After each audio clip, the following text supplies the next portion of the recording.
Fix Unable to update macOS Sequoia.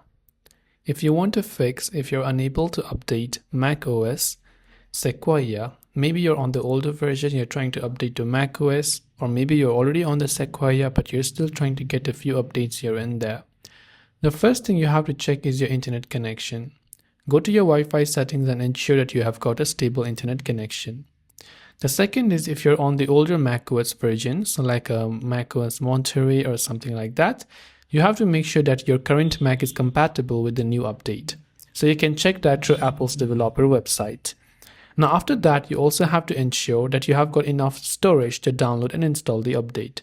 Go to the general option and go to storage and check if you have got any sort of storage left. If you don't have storage, you might want to clear out a few applications in the process. Then once you've made sure of that, you could go ahead and then basically clear out the storage and you should be able to install the update. Now you can just come back and try to check if you have got any software updates. In my case, I'm already on the macOS Sequoia 15.5.